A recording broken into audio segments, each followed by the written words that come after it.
Olá para você, começa agora o Norte Investigação. Eu sou o jornalista Walter Frota. Os moradores do conjunto habitacional Viver Melhor vivem em condições precárias. Hoje, nós vamos trazer relatos impactantes dos moradores do conjunto habitacional, que apesar das obras que custaram mais de 700 milhões de reais, os moradores têm vivido em situação de total desconforto. A situação dessas pessoas é alarmante. E nossa reportagem investigativa traz à luz dessa realidade. Essas e outros detalhes você acompanha agora. O maior conjunto residencial popular do Brasil. Esse é o Viver Melhor, localizado na zona norte de Manaus.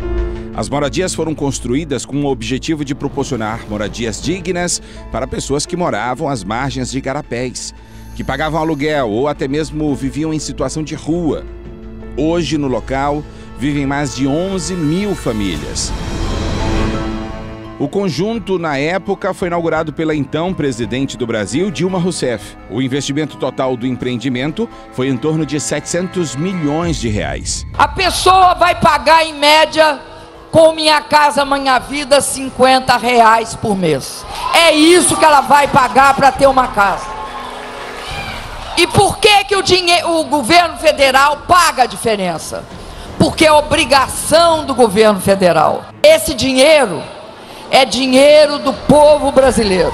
Mas o que era a esperança de dias melhores, para algumas pessoas tornou-se pesadelo da vida real. Após quase 10 anos de sua inauguração, os apartamentos começaram a apresentar uma série de problemas.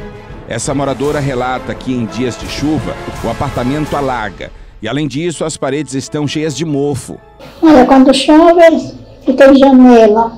Entra água pela janela, lá do meu quarto, eu mostrei que tentou umas tiras de pano na janela, que não pano no chão, que molha. E o banheiro, que o banheiro eu mandei tirar por causa do...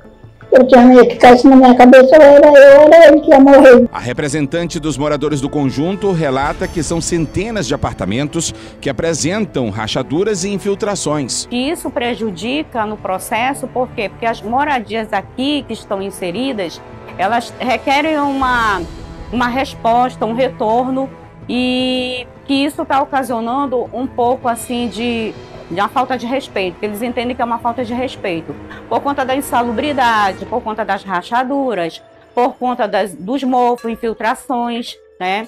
Do material que a gente percebeu ao longo desse processo todo, que já perdura 11 anos, que foi mal empregado, né? Que poderia ser um material de primeira, na verdade a gente descobriu que o material empregado dentro do projeto Minha Casa Minha Vida, né, não foi tão bom assim. Essa outra mulher, que reside no 3º andar de um dos blocos do empreendimento, também relata uma série de problemas que o apartamento apresenta. Segundo ela, toda a água que é despejada em seu banheiro vaza para o apartamento que fica no 2º andar. Minha vizinha reclama lá de baixo que vaza água no banheiro dela, e inclusive eu já fui na casa dela lá, já olhei, realmente é verdade. O quarto dela, quando a gente liga o ar-condicionado daqui, ele fica úmido, que pinga água lá no quarto da nossa vizinha do 2º andar.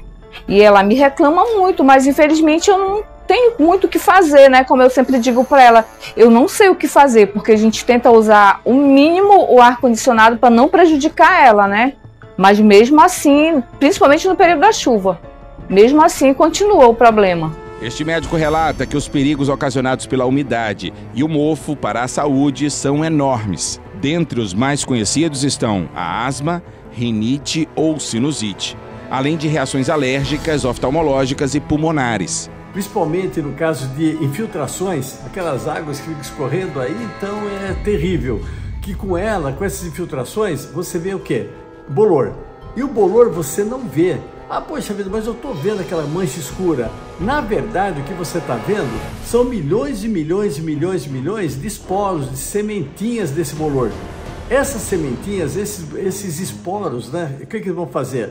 Eles vão ficar no ambiente, a pessoa respira, né? Isso, a mesma coisa que aconteceu com os pés de ácaros. Vai te dar rinite na parte superior, mais profundamente vai te dar gatilho de asma, uma série de reações alérgicas. Só que aqui, relacionado com fungo, nós estamos falando de uma coisa um pouco mais séria. podemos falar de micoses pulmonares. Por exemplo, uma chamada aspergilose, né? De dificílimo tratamento, muito difícil tratamento, né? Então, quando você vê aquela coisa escura, você vê umidade, você vê infiltração, não é somente isso daqui. Isso daqui vai trazer uma série de doenças. A Defensoria Pública do Estado do Amazonas ingressou na Justiça Federal com uma ação coletiva com o objetivo de cobrar que a construtora realize reparos nos apartamentos que apresentam defeitos. O principal problema são os banheiros, que estão sido em petição de desgraça. E o Judiciário tem atrasado bastante essa situação, então a gente quer fazer com que isso aconteça. Então, assim, a atualidade sobre isso acontece. Nesse meio tempo, o que o Estado tem respondido sobre isso? Absolutamente nada. Volta aqui para mim no estúdio. Você viu aí na reportagem famílias sendo abandonadas à própria sorte. Muitas dessas famílias viviam em áreas de igarapés, áreas alagadas e em costas de barrancos. Elas se mudaram para o residencial Viver Melhor na esperança de uma vida melhor. Ter uma moradia digna e segura, no entanto, não é isso que nós estamos vendo. É importante mencionar que o conjunto habitacional Viver Melhor é o maior do Amazonas, abrigando mais de 11 mil famílias. Foram investidos mais de 700 milhões de reais em recursos do governo federal, ou seja, do dinheiro público. Os moradores têm o direito à manutenção das suas moradias. O problema se agrava com doenças respiratórias causadas por fungos. Além disso, há a falta de segurança.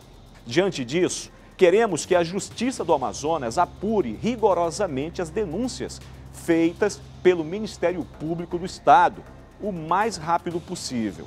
Você que nos acompanha em toda a região norte e em outros estados do Brasil, envie as suas denúncias para o Norte Investigação.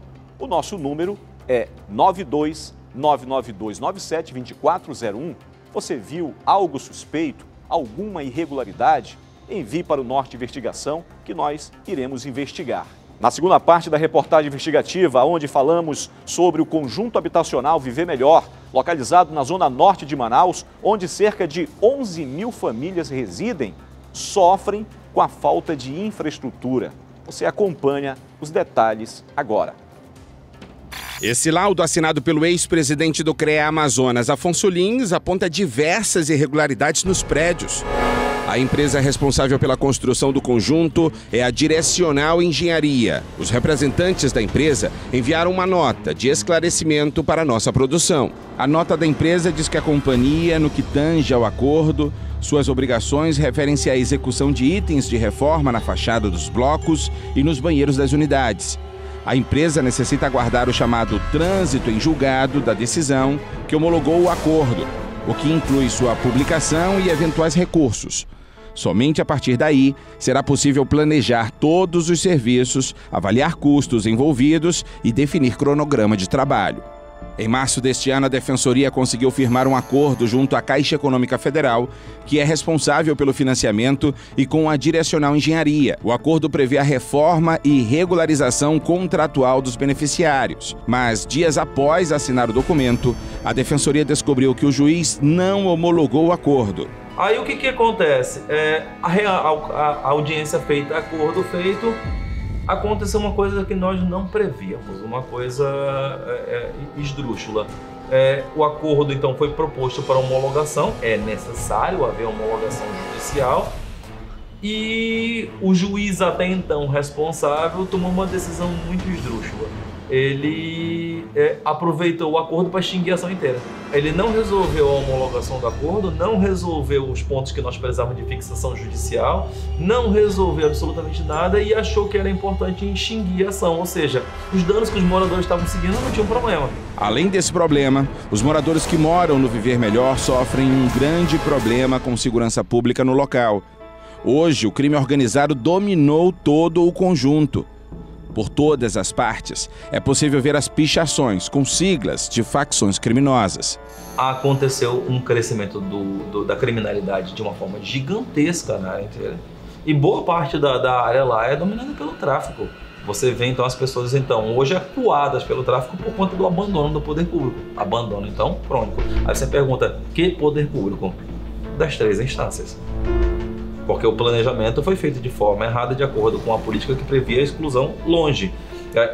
A concepção do Minha Casa Minha Vida, inicialmente em 2009, era uma concepção que voltava-se para a construção de grandes residenciais. E isso gerou problemas, porque tanto no trabalho de campo quanto na minha própria pesquisa, fiz uma pesquisa específica para o doutorado sobre a situação, mostra que o primeiro Minha Casa Minha Vida, que foi lançado em Feira de Santana, se tem um nome hoje de uma facção criminosa, porque ela acabou dominando a área. E isso diz muito sobre uma política de moradia que pensa de forma errada a questão voltada ou não para o ser humano. Porque a discussão do Minha Casa Minha Vida levava em conta a construção de residências e entrega para pessoas depois. Isso é incorreto. Eu tinha que conhecer o ser humano depois e verificar quais são as soluções de moradia. Enquanto a ação movida pela Defensoria não é apreciada pela Justiça novamente, moradores continuam com a esperança de um dia a reforma chegar até seus apartamentos. Se puderem me ajudar, eu quero que me ajude, senão o que eu dou para fazer? Só tem esperança que a situação vai ser? A esperança que a gente tem. A gente corre atrás, né, vamos... O pessoal diz, não tem direito em bolsa, para quem está aposentado não tem direito em bolsa família, não tem direito, é só o salário mesmo.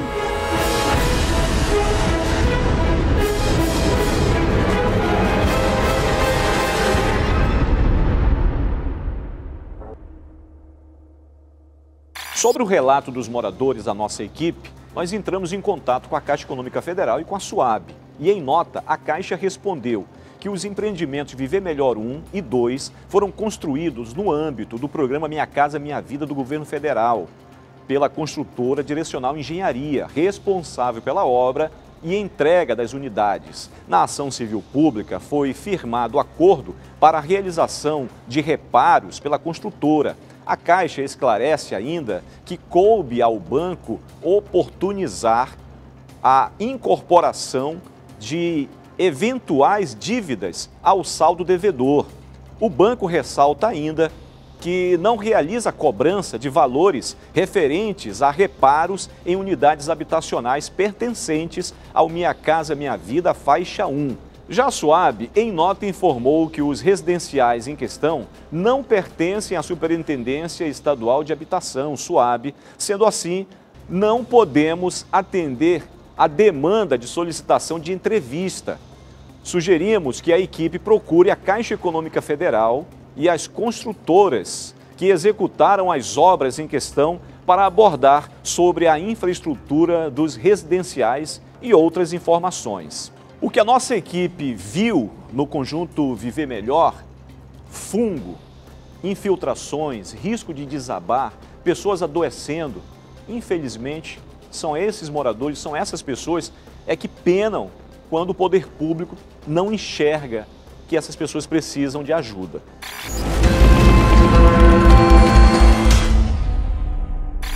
Agora é hora do quadro Desaparecidos.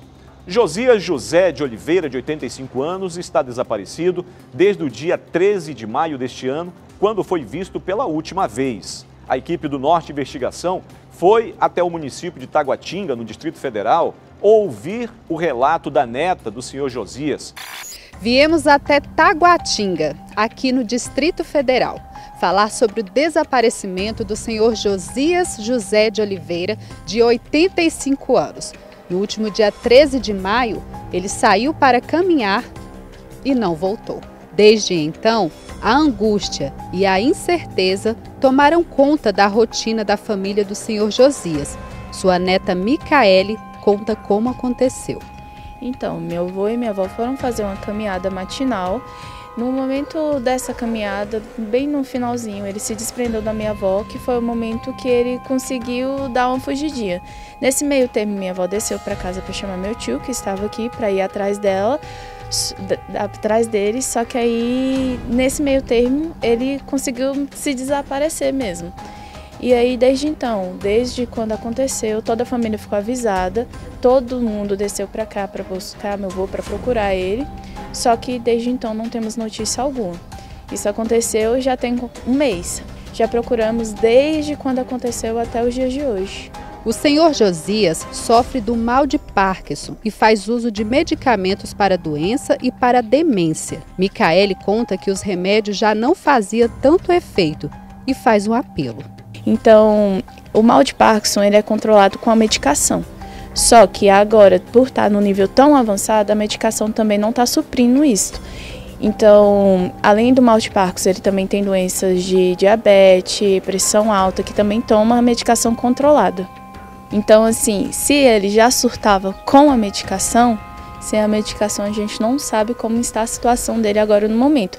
Porque além da falta de medicação, não só do mal de Parkinson, tem as outras medicações controladas que ele toma, sem tirar também a desidratação e a fome que ele deve estar sentindo no momento. Sim, caso alguém tenha visto ele, provavelmente, de acordo com as imagens até os dias de hoje, por ter um mês já que ele está desaparecido, pode ele estar com o cabelo um pouco maior, estar mais magro e deve estar com mais barba também. Caso alguém veja ele ou alguém parecido que acha que seja ele, pode entrar em contato conosco que a gente vai até o lugar.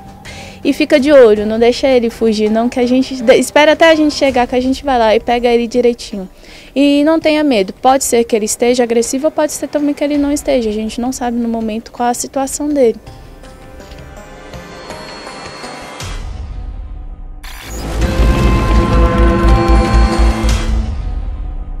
Você que acompanha o Norte Investigação, está com algum parente desaparecido? Mande para o Norte Investigação que iremos ajudar a divulgar. O nosso número DDD 92 99297 2401.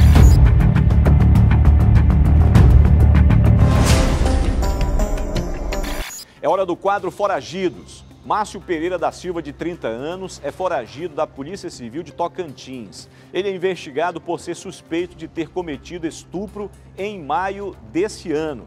Quem souber informações sobre o paradeiro de Márcio Pereira, entrar em contato com a Polícia Civil de Tocantins pelo telefone DDD 63 3473 1203. E você que nos acompanha em todo o Brasil, caso tenha visto ou tenha informações sobre esse foragido, entrar em contato com a Polícia Civil do seu estado pelo 190 ou 181.